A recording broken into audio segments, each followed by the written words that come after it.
Al caer la tarde, la entrada del restaurante más reservado de la ciudad olía a perfume caro y a humo de parrilla.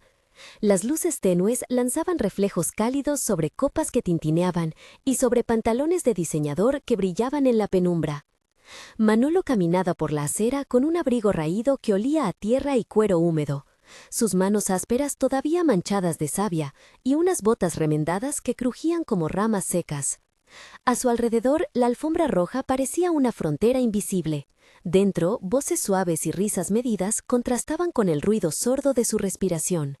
Nadie imaginaba que bajo ese traje de apariencia humilde se escondía el dueño de un viñedo que valía cientos de millones.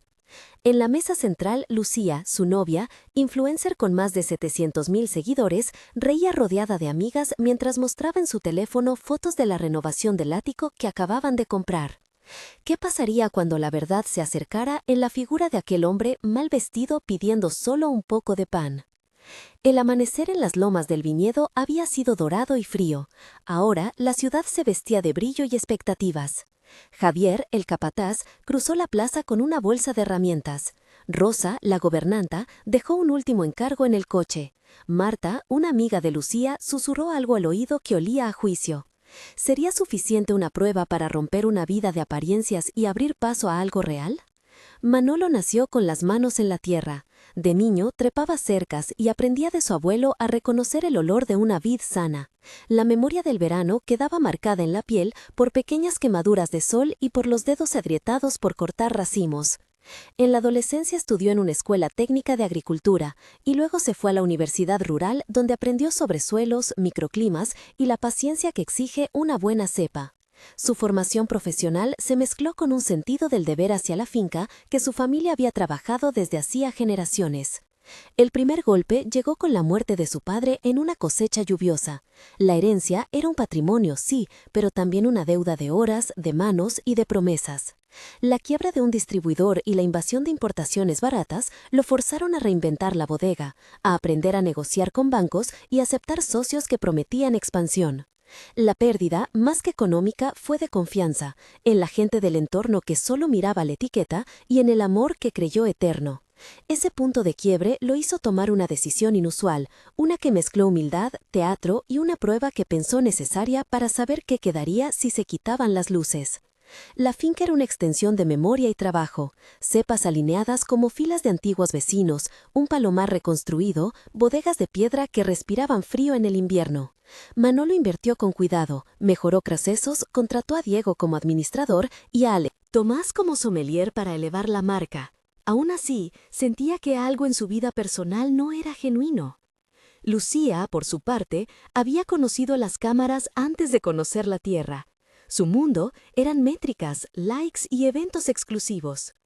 Manolo y Lucía habían tenido momentos sinceros, pero con el tiempo la relación se llenó de sesiones fotográficas, celebraciones públicas y silencios creíbles.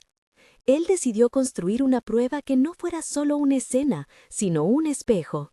Si ella lo amaba por lo que el mundo veía, la reacción saldría a la luz. Si lo amaba por lo que Manolo era a las 6 de la mañana en la bodega, también lo sabría de una vez por todas. La relación entre Manolo y Lucía se llenó de dudas graduales. Pequeñas señales se convirtieron en grietas. Mensajes que llegaban de marcas, llamadas que interrumpían cenas, favores contados como inversiones. En una conversación cotidiana en el porche de la finca, Lucía bromeó sobre contratar a un estilista exclusivo para los trabajadores, para que salieran bien en las fotos, y Manolo sintió un frío que no era de la noche. En otra ocasión, Lucía comparó a su pareja con otros empresarios y rió cuando alguien mencionó el precio de una botella de su bodega. Estas escenas fueron acumulando sospechas. Diego le dijo a Manolo que algunos trabajadores comentaban que la presencia de Lucía traía clientes pero también condiciones incómodas. Javier les contó que durante una fiesta privada, Lucía había pedido cambiar de menú por motivos estéticos, sin preguntarse cómo afectaría a la cocina ni a los proveedores. Manolo guardó silencio, observando reacciones, anotando fechas, tratando de no transformar su vida en un ejercicio de venganza. Al final, la duda fue menos un pensamiento racional y más una sensación constante, como la humedad que anuncia tormenta. El plan de Manolo se desplegó con precisión discreta. Viajó a la ciudad varias veces para estudiar la rutina de Lucía, observó sus entradas a restaurantes y clubes, registró nombres y horarios. Compró en mercados de segunda mano prendas que ajustaran la historia que quería contar. Aprendió a caminar como quien lleva poco y a mantener la mirada baja. Habló con Diego y con Rosa, buscando aliados que entendieran el propósito de una prueba que en su mente era justa. Marta, la amiga de Lucía, fue informada por accidente cuando Manolo la encontró en una exposición. Ella decidió acompañar la puesta en escena por curiosidad y por un atisbo de justicia social. Javier practicó el papel de espectador que no conoce al protagonista, y Tomás aceptó aparecer como un cliente confundido en la mesa de al lado. Cada detalle fue medido, desde el pañuelo en el bolsillo hasta el volumen de las manos al pedir. La intención no era humillar gratuitamente, sino provocar una reacción auténtica. En Noches en Vela, Manolo repasó diálogos, acciones y posibles fallos, consciente de que estaba jugando con la verdad de dos personas que alguna vez se habían amado. El día de la prueba, el olor a tinta de los menús y el brillo de los cubiertos fueron los telonos que revelaron su escena. La noche de la ejecución, el restaurante vibraba con murmullos de platos caros, con el aroma de mantequilla y salsas reducidas, con el murmullo metálico de cucharas. Manolo entró por la puerta lateral con pasos contenidos, su abrigo raído, una bolsa con migas de pan y un pequeño objeto envuelto en papel, una etiqueta de madera con el nombre de la finca y una inscripción antigua que solo los mayores recordaban. Al acercarse a la mesa donde Lucía y sus amigas celebraban, el contraste fue inmediato, luces y murmullos finos contra la textura áspera de sus botas. En los ojos de Lucía se vio primero sorpresa, luego desdén, luego una risa calculada. El ambiente olía a perfume caro, a pan recién horneado y a tensión. «Disculpe, ¿podría darme un trozo de pan?», Manolo preguntó con voz seca. Los cubiertos se detuvieron, las miradas se clavaron como agujas. Marta murmuró algo que sonó a insulto. Una de las amigas se puso a grabar con el teléfono. Empujando contra la ola de juicio, Manolo dejó el sobre la mesa de servicio y dejó que Rosa, que lo acompañaba disimuladamente, ofreciera una sonrisa tímida. En el intercambio que siguió, las palabras fueron cortantes y las miradas públicas tejieron una sentencia. «¿Qué hace este hombre aquí?», preguntó Marta, con la voz baja pero con intención de que todos la escucharan. «Parece un personaje. ¿Quién lo dejó entrar?», dijo otra voz. «Lucía, por favor, ¿le das algo?». Lucía respondió con una mezcla de arrogancia y cautela. «Claro, cariño, que le traigan pan, pero que sea rápido, que tengo una foto para subir». Manolo dijo: «No busco nada, solo un poco de pan. He trabajado en la tierra, siento hambre». Lucía se inclinó, tomó su vaso y su amiga preguntó en voz alta: «¿Tiene permiso o es un mendigo improvisado para los likes?». Manolo se quedó en silencio un segundo, luego abrió la mano y sacó la etiqueta de madera con la inscripción. «Esta es de la primera cosecha que hicimos juntos», dijo él en voz que no logró ocultar emoción. «La pusiste en la botella cuando dijiste que ibas a apoyar el proyecto». La sala se quedó en un silencio que pesó como una losa. Las cámaras de los teléfonos empezaron a funcionar. Alguien susurró «viral». Fue en ese instante que la prueba dejó de ser teatro y se convirtió en una confrontación pública. Momento de tensión 1. Manolo sintió las miradas como golpes. Los recuerdos de la primera vendimia lo atacaron, manos compartidas, risas en la mesa de la cocina, la promesa de crecer juntos. La etiqueta de madera tembló en su palma. Lucía miró el objeto como quien ve una reliquia inútil y después se volvió hacia él con una risa que dolía. «Eso era simbólico», dijo ella, «pero la vida es otra cosa ahora». Él recordó el olor de la uva pisada, la humedad que pegaba a la piel y la sensación de ser traicionado cuando la palabra compromiso se transformó en una foto. El ruido de fondo se convirtió en un zumbido eterno. La decisión de hablar parecía pesar toneladas y, sin embargo, debía decirlo. Todo se ralentizó, cada respiración un paso hacia la verdad. La reacción fue inmediata en redes. En cuestión de minutos, un clip subido por una de las comensales mostraba la escena, la etiqueta, la solicitud de pan, la risa de Lucía. El video acumuló miles de reproducciones, comentarios que iban de la burla a la indignación y hashtags que etiquetaban a la influencer por insensible. Al día siguiente, la prensa local llamó a Diego para pedir declaraciones y una marca que patrocinaba a Lucía pausó una campaña. No podemos asociar nuestra imagen con esto, dijo un ejecutivo por teléfono. Manolo perdió el acceso al ático que compartían temporalmente. El administrador del edificio recibió instrucciones y le cerraron la puerta. Las autoridades de la plataforma de la influencer revisaron publicaciones y emergió una conversación pública sobre privilegio. Rosa recibió mensajes de apoyo y también amenazas por su complicidad inesperada. La viralización fue una lluvia que mojaba a todos sin distinguir. CTA de comentarios: si te quedaste sin aliento con esa escena, no estás solo. Cuéntanos, ¿alguna vez presenciaste una humillación en público? Empieza tu comentario con "presencié" y relata brevemente qué pasó y cómo actuaste. Tus historias ayudan a construir comunidad y nos dan material para explorar estas situaciones con más cuidado en próximos episodios. Si prefieres, comparte una reflexión sobre cómo crees que deberían responder quienes ven algo injusto en su entorno. Ahora, continúa la historia y mira qué pasó después de aquella noche que estalló en las redes. La crisis de Manolo no fue solo mediática, fue económica y emocional. La red de contactos que sostenía la imagen de Lucía comenzó a deshilacharse. Las catas privadas fueron canceladas, un distribuidor importante rompió el contrato y la fundación local que apoyaba programas de agricultura perdió donaciones. En paralelo, Lucía recibió mensajes que la atacaban y a la vez mensajes de apoyo que pedían contextualizar. Diego trató de mediar, buscando acuerdos con medios y proponiendo comunicados. Tomás escribió una nota discreta para explicar que la bodega estaba por encima de escenas personales. Paula, una periodista, llamó para una entrevista que buscaba el conflicto, mientras Ana, coordinadora de un centro comunitario, ofrecía a Manolo un espacio para hablar con jóvenes sobre trabajo honesto. La caída fue rápida y total, pero también abrió puertas imprevistas. El resentimiento se mezcló con la necesidad de reconstrucción. Manolo, golpeado pero no derrotado, decidió no responder con más espectáculo. En lugar de eso, comenzó a trabajar en proyectos que conectaran la finca con la comunidad. Empezó por ofrecer jornadas de trabajo para jóvenes en riesgo, invitando a Ana y a su equipo a colaborar. Hizo una limpieza de la bodega, enseñó a podar, a reconocer cuándo una uva estaba lista, y habló de paciencia y orgullo por el trabajo manual. Los voluntarios que llegaron encontraron en Manolo no a un millonario, sino a un hombre que sabía de manos y de sudor. Allí, entre olor a tierra, a hierba cortada y a vino fermentando, surgieron conversaciones que no cabían en una historia viral. Diego organizó talleres profesionales, Tomás dio clases de cata para estudiantes, y Rosa se convirtió en la voz que explicaba los procesos de la finca con honestidad. La transformación era tangible y silenciosa. Momento de tensión 2. En una de las jornadas, apareció Lucía sin previo aviso.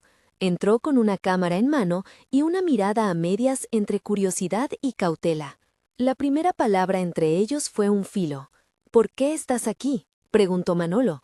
Quise ver con mis propios ojos, respondió ella. Se cruzaron frases que no resolvían nada, pero que abrían preguntas. Le ofreció ayudar con racimos y aceptó por un rato, con torpeza. El silencio posterior a su labor fue más elocuente que cualquier discurso. Ambos sintieron el peso de la decisión: perdonar, explicar o alejarse para siempre. La tierra, en su neutralidad, dio la primera respuesta. Las semanas siguientes fueron de reconstrucción paulatina. Manolo prefirió actos a palabras y permitió que el trabajo hablara por él. Empezó un proyecto de reinserción laboral financiado con parte de los beneficios de la bodega y con donaciones anónimas de seguidores que habían cambiado de opinión tras ver la entrega de Manolo.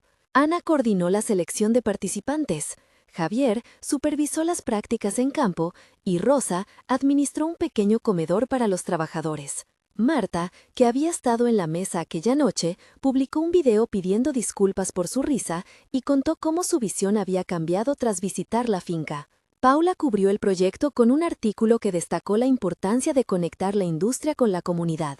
Todo esto contribuyó a reconstruir la reputación de la finca y, más difícil aún, la reputación personal de Manolo.